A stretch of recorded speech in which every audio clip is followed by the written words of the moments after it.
प्रेम प्रकरणाच्या रागातून कागलीतल्या रेमंड चौक ते लक्ष्मी टेकडी रोडजवळ एका तरुणाचा खून करण्यात आला होता।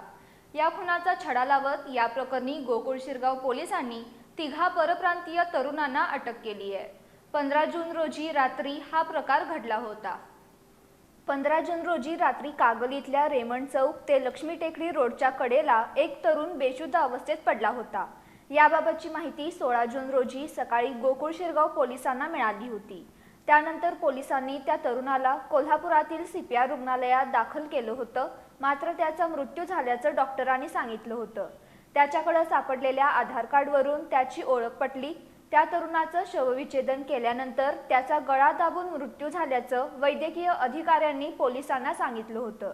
त्यानुसार गोकुळ शिरगाव पोलीस आणि कोल्हापूर स्थानिक गुन्हे अन्वेषण शाखेच्या पथकानं याबाबतचा तपास सुरू केला होता। सीसीटीव्ही कॅमेरे आणि तांत्रिक माहितीच्या आधारे पोलिसांनी मयत झालेल्या तरुणाची ओळख पटवली। रंजन कुमार वीरेंद्र भर असं या मयताचं नाव असून तो बिहार राज्यातील नूरनगर रामपूर इथला असल्याचं निष्पन्न झालं। त्याचा प्रेम प्रकरणातील कारणातून खून झाल्याचं उघड झालं। त्याचा खून करणारे मूळचे बिहार राज्यातील नूरनगर रामपूर इथले सनी मुन्ना भर, रोहन मुकेश भर आणि बिहार राज्यातील अनवल टटुला इथला अर्जुन मुकेश्वर सिंह या तिघांना अटक केली। हे तिघेही सध्या करवीर तालुक्यातील नेरली इथं राहत होते।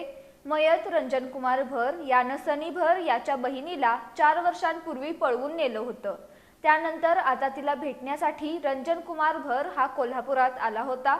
या रागातून रंजन कुमार भर याचा दारू पाजून आणि गळा दाबून खून केल्याची कबुली अटक केलेल्या सनी भर याच्यासह तिघांनी दिली। या गुन्ह्याचा पुढील तपास गोकुळ शिरगाव पोलीस ठाण्याचे सहाय्यक पोलीस निरीक्षक रणजित पाटील करत आहेत।